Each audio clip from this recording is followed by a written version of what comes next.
Just around the corner there is Ballyholme Bay, and there's a river outlet there. And in 1903 a grave was discovered of Viking. A woman was found buried there, and Ballyholme may actually get its name from holm, which I think is a Scandinavian word for watery meadow, potentially. But yeah, Viking burial. The other burial that I know of is at Larne, at Olderfleet, and that was a male warrior who was buried with his sword. This woman was buried with brooches, jewellery and ornaments. And there we go. So that tower was built in, I think, 1613 by James Hamilton. It was part of the Plantation of Ulster, or in this part, County Down, the lands of Con O'Neill. It was divvied up between him and Montgomery. And I also did a gig in that bar one time, back in my gigging days. When I say James Hamilton built the tower, he probably didn't lift a finger. After the Vikings initially raided Rathlin Island up in the north coast, 795 thereabouts, and then it was in the 820s that they raided Bangor twice. I think actually raided twice in 2 years, or twice in a very short period of time.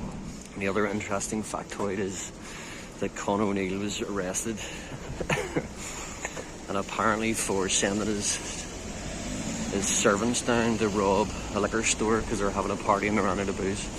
Con O'Neill's wife then gets in contact with Hugh Montgomery to agree to break Con O'Neill out of Carrickfergus jail castle, and would get half of his lands. Hamilton got in on the act, and then they agreed to split it 3 ways. So basically you end up with Con O'Neill losing most of his land, and the land is then divvied up, and you've got at least a private plantation, 2 individuals that basically now own large portions of County Down, unlike the other part of the plantations which were under the London Guilds, very much state-controlled, king-controlled, whereas these are like private enterprises. Just adding another layer of Scottish, Irish interconnections. Plantation with King James I now on the throne, and Scottish, but he hated most of what it was to be Scottish. He hated the Gaelic language, hated the border Reivers, and that causes another, like a refugee crisis, where he's basically committing genocide and ethnic cleansing of the border Reivers, who then flood into the north of Ireland, take the opportunity. And you've got the likes of the Armstrongs and Croziers and Kerrs and Paul Emmons, Grahams, famous border Reiver families that you'll see lots of those surnames here.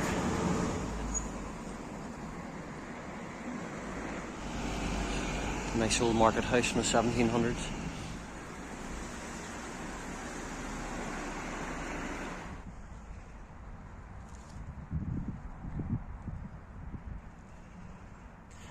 So behind me is Bangor Castle. A bit like Belfast Castle. It's not really a castle, it's just like a nice fancy manor house.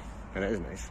Now home to the Bangor Museum, which I've never been in, to my shame. This is probably the site of where James Hamilton first built his fancy mansion. But one of the Hamiltons married into the Ward family, and then the Wards splattered their name all over the place. So this was a Ward house, and there's Ward Park in behind it, and there's Castle Ward and Wards everywhere. That is a lovely house. There was also a song in 1979 that got the number 3 in the pop charts, and it went along the lines of, didn't we have a lovely time the day we went to Bangor? It was a lovely day, we had lunch in the way, and all for just £1. Number 3 in the charts. And it wasn't actually this Bangor it was referring to, it was Bangor over in Wales. Every time, like as a child coming to Bangor, that song was always being sung by my mum or somebody. So it's kind of stuck in my head from childhood. Thanks, Mum. So behind me is one of the coolest parts of Bangor. This is Bangor Abbey. And the original church was founded in Abbey was founded in 558 or something like that by Comgall. And then later down the line you've got Columbanus, who's educated here at Bangor Abbey. But it was a site of learning, like they were teaching geology and logic and physics and philosophy and the classics, and like it was just such a hotbed of learning.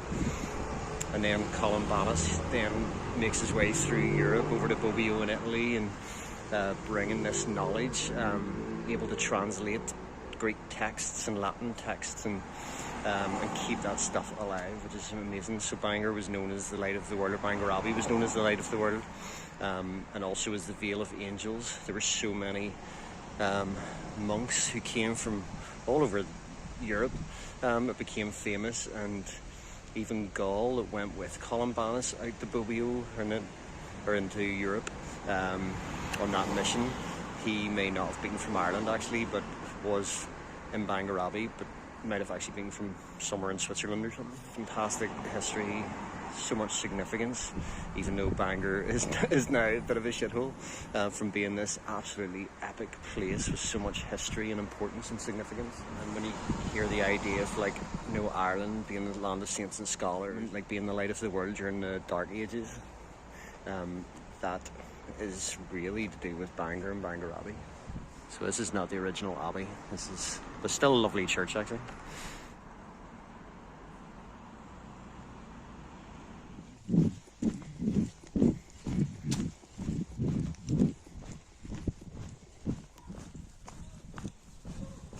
At last, after some pretty stinky road walking along dual carriageways, now I made it to the reservoirs at Conlig, which I've only been to once before, but they're basically part of one of the forests that I have camped in a lot. This is the other end of that forest.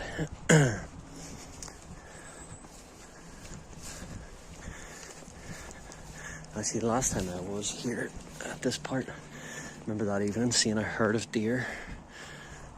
It was so magical, the male, big antlers,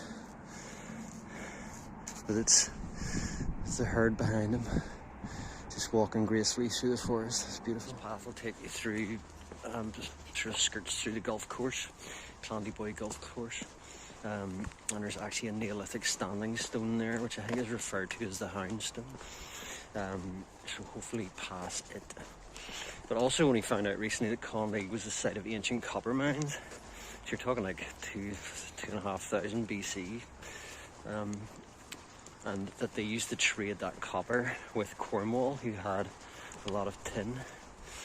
And actually they found Conlig copper all over Europe. So like they were trading from here during the Bronze Age with the rest of Europe. And who knows where else or how far it got. A bit like the Neolithic flint from the Glens of Antrim that was being found as far, I think, as Poland or somewhere. Mad. Yeah, this is looking more like it. Refreshing after all that road section. But I'm aware it is 6:30 and it's getting dark. It's at 8 o'clock, and basically in the forest it'll be darker earlier than that. So we'll be head torching this one. Trying to get my hammock up, which I haven't put up in ages, so there could be a lot of faffing around. Also I brought my sort of box saw that collapses down, but I noticed the wee blades inside it rattle around. It's a pain in the irritating. So I'll have to remember next time, wrap them up first. Yeah. There you go, you've been warned. Beware, golf is being played. Watch your head. The end of summer. The fireweed gone to seed. The rowan leaves turning to rust.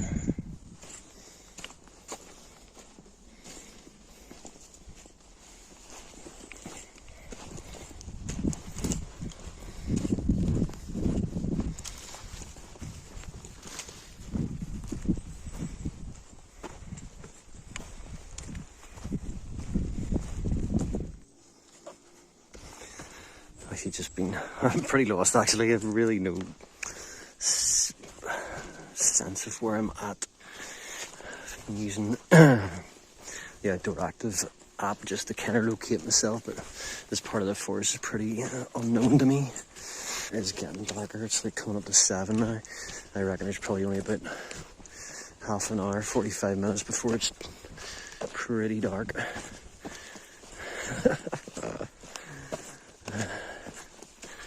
What adventures are made of.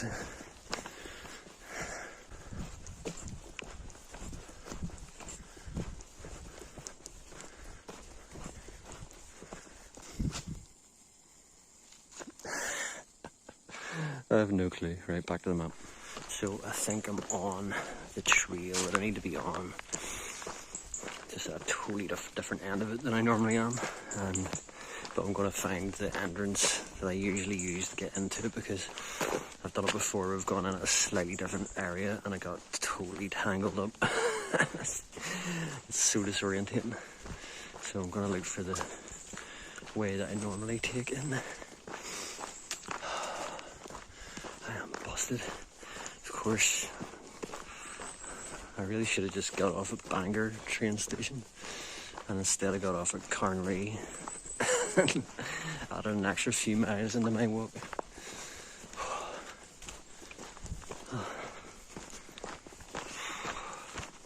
I just threw the hammock up and just get straight into it. Now in familiar territory, so we walk into the spot that I would normally camp here. Saying that there could be somebody here. There's a few people use this area,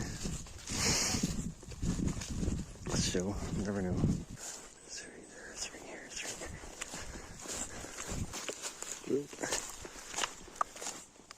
Oh, why, that's where people let me crawl in. Right, through the wee beachy grove.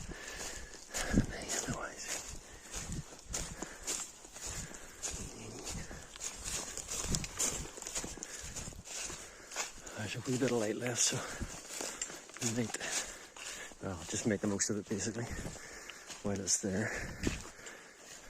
And here we are.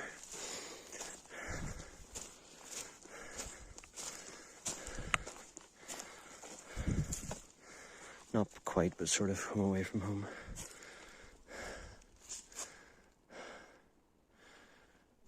Don't let that fool you. Look how bright that looks. My face, red eyes.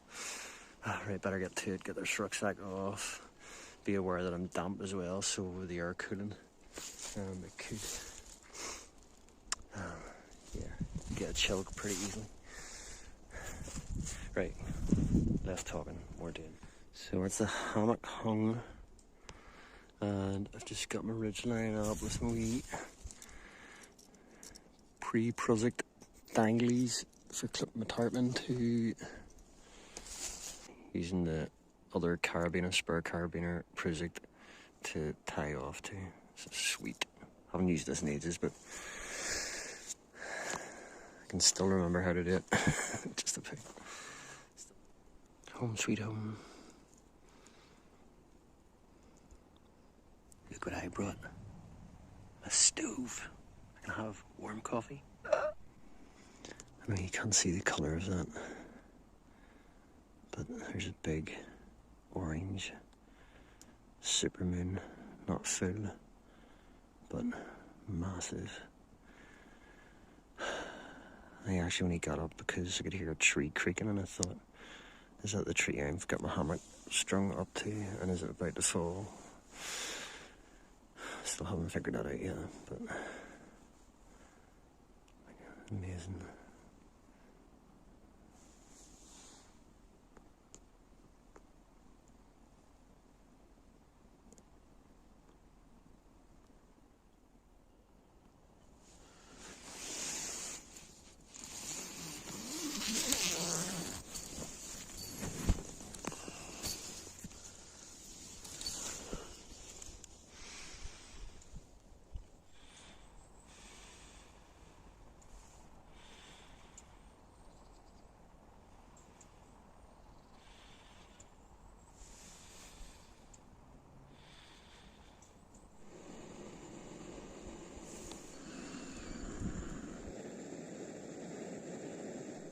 There's a wee flock of long-tailed tits flying through there. Sounded like quite a lot of them. And when the weather gets cooler, the flocks mix together, so you get all the wee ding-dings. Like long-tailed tits go, Chris, and all can end up ganging up. I lay in that hammock for a good 12 hours. I think I got in at 9:30 last night, and it's 9:30 now. Just sleeping, dozing in, dozing out. Just lots of stuff going on in my head. And contemplating, reflecting, processing. There's loads of wee down-downs. You get no water in the water source. That is sometimes here and sometimes not. So that's decisions made about what I'm doing now. Just get up, pack away, get moving.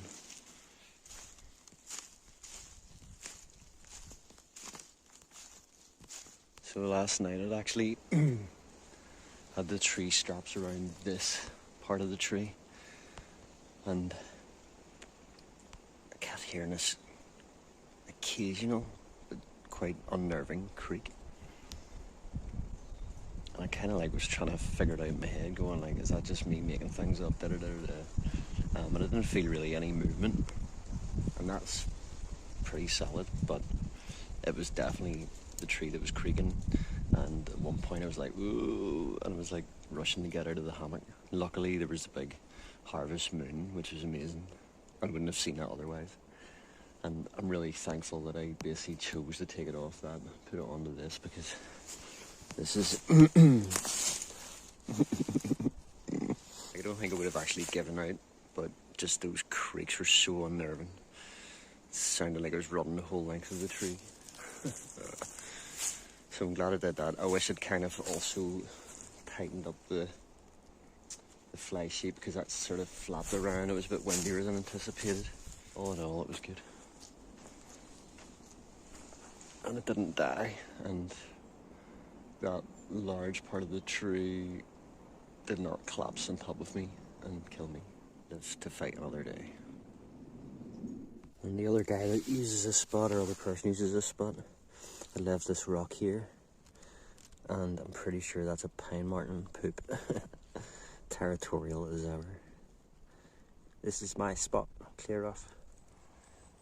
And as always, abide by the principles of don't be a dick.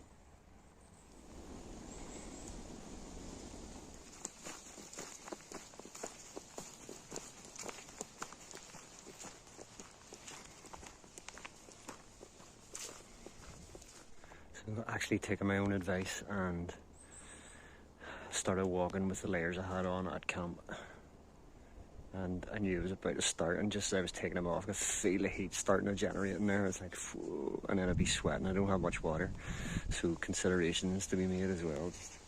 The more I dehydrate and sweat, the more I need to replenish the water. So down into one layer, continue on. There's a lovely piece of beach woodland. This is leading out of Clandeboye Forest and into White Spots Country Park, which will lead me down to newtownards. Yeah, so just because I knew this forest pretty well. Then when I first heard about the Clandeboye O'Neill, I was like it's as if everything all happened in Clandeboye Forest. All the drama. But what I found really interesting recently was an article suggesting actually the McQuillans, my clan along with savages, held sway over this area for a time, which is like another layer of connection for me. I always associate the McQuillans with Ballycastle and Glens of Antrim, but this place that I know so well and have spent so much time in actually has potentially McQuillan connections there too. One of the best views here. Scrabo Tower, sitting on top of what it would have been a promontory fort, Iron Age hill fort. Looking out over the Strong Fjord, suggests something of its Viking connections. So, interestingly, well, for me anyway, there's two of the locks, like say Carlingford, Strangfjord, and also there was another Ulfriksfjord, but interestingly it became Larne Loch, so the name got changed, and it's actually Larne where that Viking burial is of the Viking warrior with his sword. So fascinating. Steep morning incline. So in these grounds that the Ulster volunteers trained, the First World War, volunteer armies of Kitchener, and trained here before going off to fight and die in the Somme and elsewhere. And as far as I can remember, Kitchener was brought into the Boer War to get the job done for the Empire and erase the boundaries between combatant and civilian, which led to the imprisoning of women and children in camps that led to the death of, I think, along the lines of 30,000, mostly women and children.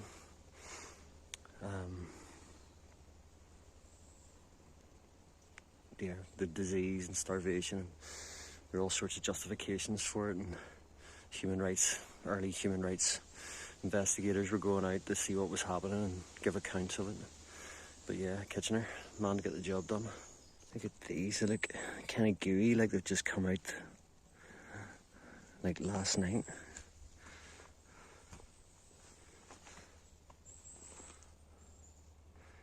Very jelly-like at the minute, but I imagine they'll harden. Some sort of polypore, I imagine.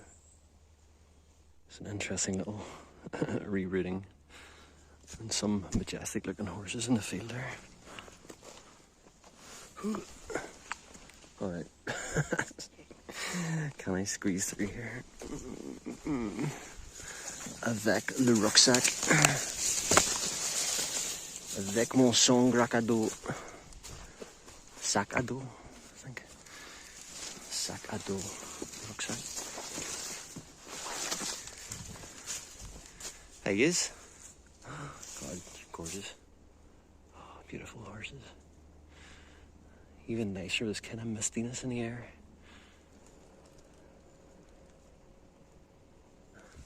I'm hoping that if I film, I might come across some deer. Catch them on camera.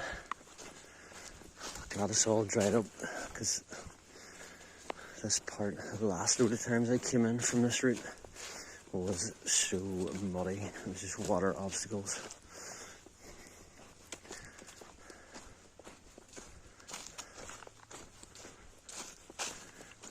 At least the muddy sections have dried enough that they're not.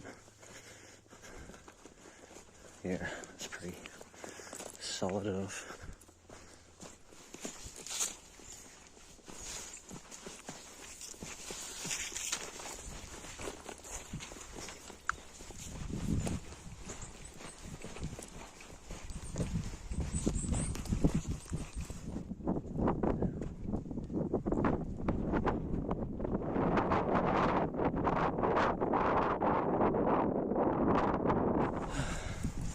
So, right off White Spots Country Park, and now in an area known as the Lead Mines. Those would say, well, it used to be lead mines. So, disused lead mines. So, yeah, there's still some old architecture there from the lead mines, the chimneys and big deep mine shafts that they have closed off, and warning signs and all that shenanigans.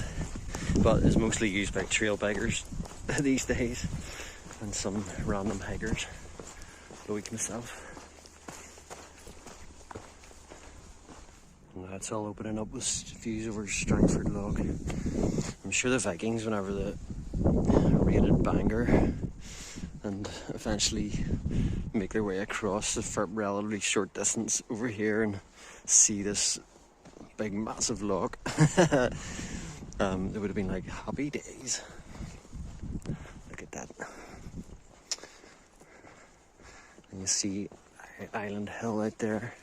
It's Island Hill, you can hardly see it in the mist though. The tide is out, so it's walkable. There's a causeway across, and I think the causeway can be covered at times.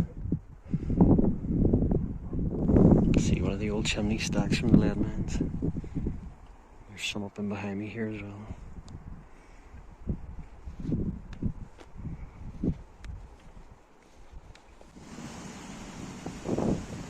Someone I know says I look like Paddy Main, Blair Main, one of the founding members of the SAS. Maybe, I don't know.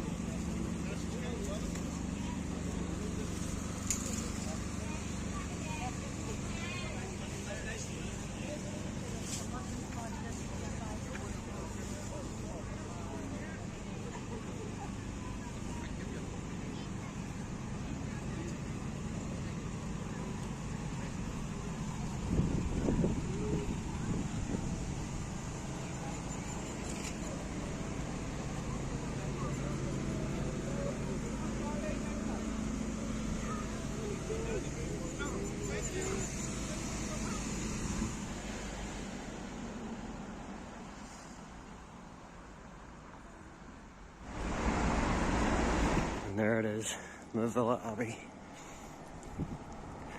from 500 AD.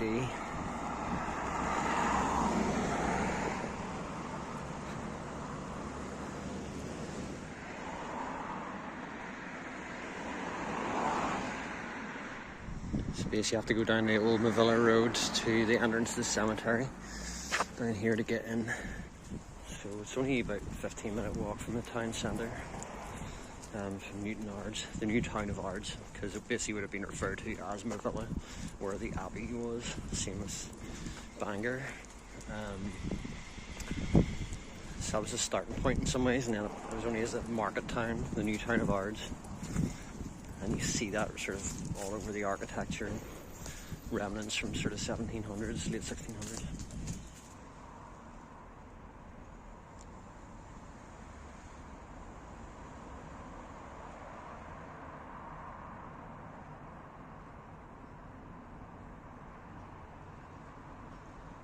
Basically what you're seeing is remnants from the 13th and 15th century, which is the case for most abbeys. And then the dissolution of the abbeys happens, King Henry VIII. It's around 1539-ish, or some of the years around there.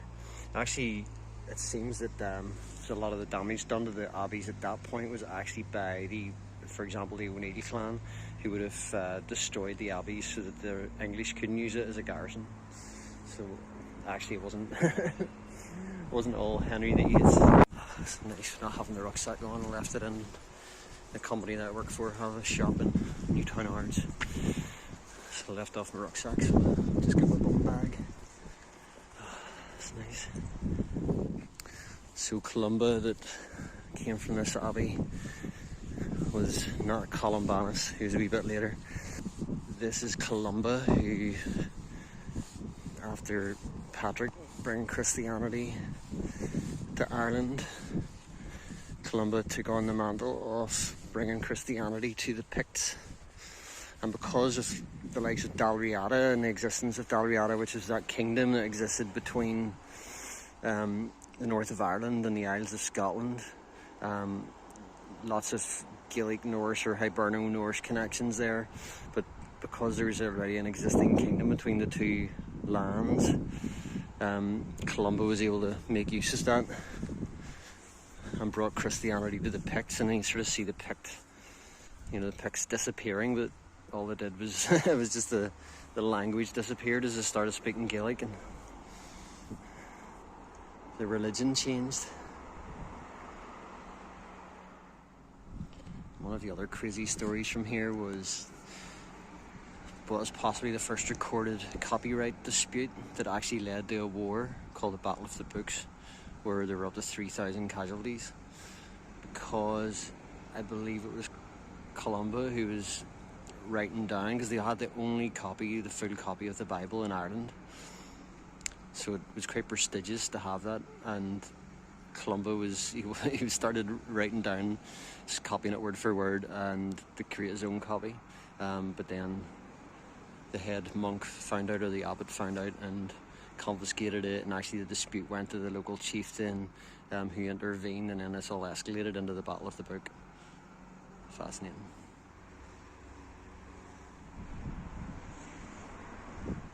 This has nothing to do with the Abbey. This is a fancy grave for the ex-provost of Newtownards.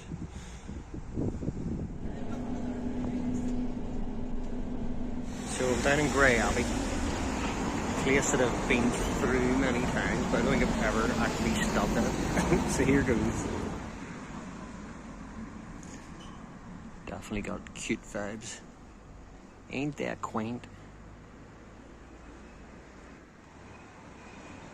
Pretty old school.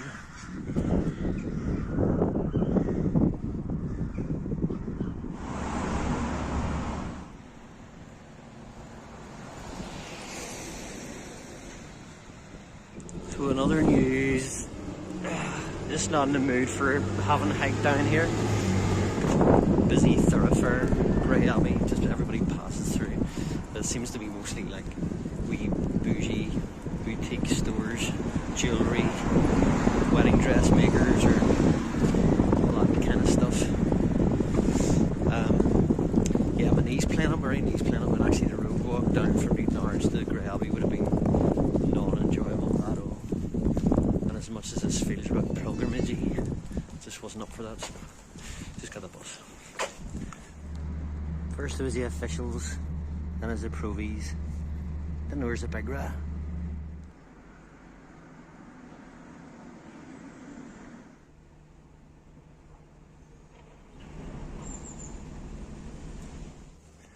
One of the local volunteers, I think Friends of Grey Abbey, just gave me a very quick, very intense, speedy history of Grey Abbey.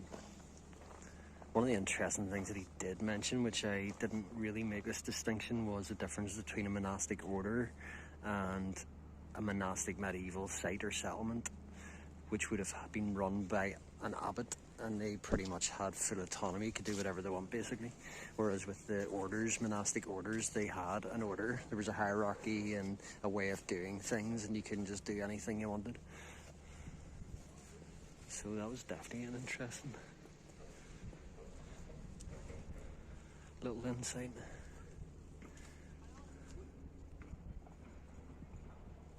So one of the things that drew me to this place was that Africa, who was basically John de Courcy, the Norman that invaded the north of Ireland, 1177. He marries Africa, who is the daughter of the King of the Isles.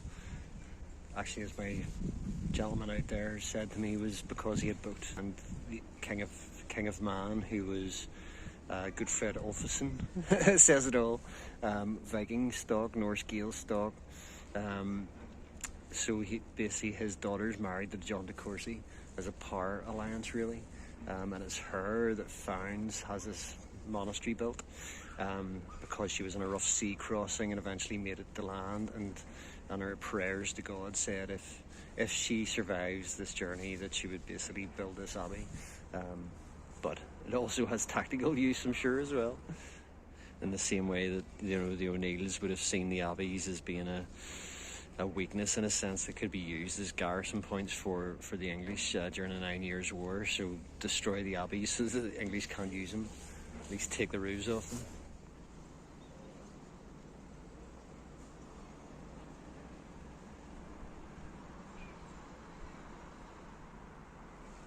Second little buttress there, literally has a butt. It's like the bishop's butt, with danglies hanging down there too. Apparently there's only 4 of these recorded in Ireland, or at least preserved in Ireland, and most of them are female. So, what do you call it? A Sean something or other. There's Sheilas and Seans.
lovely, lovely site.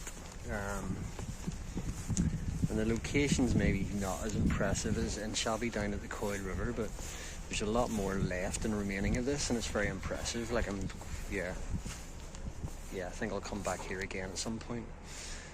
Compared to Movilla, which is a wee bit disappointing because most of the history board they had was all about Paddy Main and the SAS, and nothing about St. Columba, the Battle of the Books, the person that brought Christianity to the Picts, and like none of that at all. Like, just founded by St. Finian, and that was it. It was more about Paddy Blair Main, which I think is a bit sad, to be honest. At least here they've got, all the history boards up, and, they're talking, even the gentleman there, he knew all his history very, very, very well, and the history of the Montgomerys, and, like, they're doing justice to the history here. Movilla is just a blip. Like, I am amazed, just like such a rich history, and just they're missing the trick, but also the people missing their own heritage and history. But yeah, this is pretty epic here.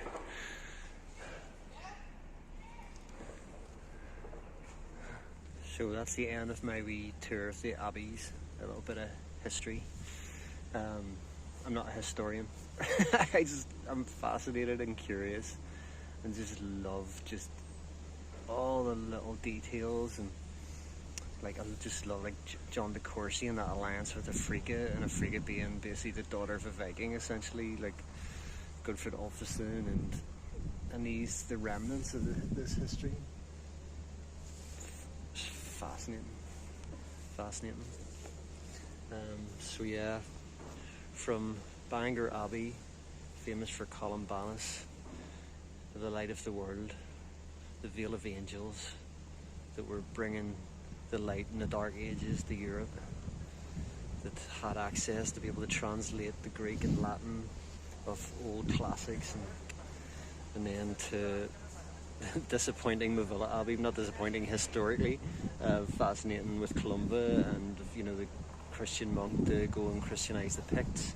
That connects him with Dalriada and the kingdom that connected the north of Ireland, Dunseverick, with Dunad and the rest of the Isles, and that whole Gaelic Norse kind of intermarrying in relationship with each other, and potentially where my clan, the McQuillans, originate, and then through Clandeboye, or it was in Clandeboye, and then now Grey Abbey, and that connection with Africa and John de Courcy, and floats my boat anyway. Hope it floats yours too. Thunder on. Come back on a sunnier day, it'll be lovely. It's actually a bit of a crappy day, and I'm not in a great mood, to be honest. And a lot of this is just a distraction from other things. Right. Time to get a bus back to Belfast.